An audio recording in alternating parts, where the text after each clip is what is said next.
Hey everybody, John from the training room today. I want to talk a little bit about the ab wheel and the ab wheel rollout. I know a lot of you probably think that I'm the last person in the world that would do any infomercial type exercises or use any infomercial type equipment. I actually like ab wheels and similar products. The problem is, if you've seen my stuff before and you've read my stuff before, usually they get screwed up pretty easily. Usually they get butchered pretty easily. Even the models that they have doing them in the videos, I cringe when I see what they're doing. They're this close to having some serious lumbar issues.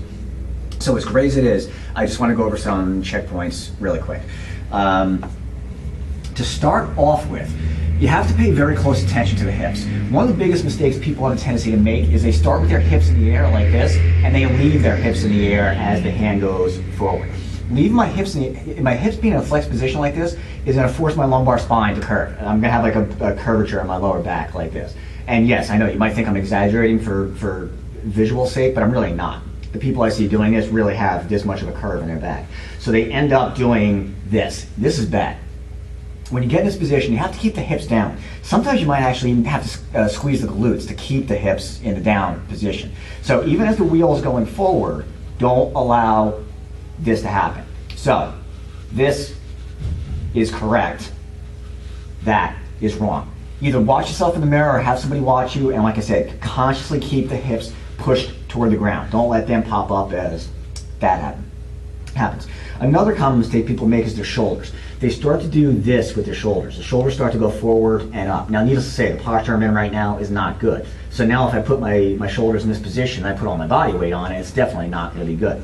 So not only do I have to start now with my hips down, but also make sure shoulders are down and back. So this is wrong, down and back is correct. So now as the wheel goes forward, my hips stay down, but notice my shoulders stay back. I'm not doing this. So what people do is they try to go really far. In an effort to go far, the hips go up, their shoulders go forward. That's wrong. Keep the hips down, keep the shoulders down, keep the shoulders back. You're not going to go very far. Frankly, if you're going further than I'm going right now, you're probably cheating. Sometimes people that are thin in the upper body can go lower than most people. People that are very strong or very flexible can go, maybe 6, 12 inches out with this.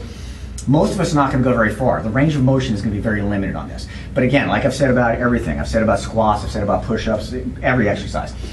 How far you go, how low you go, how fast you go doesn't matter. Just worry about doing it correctly.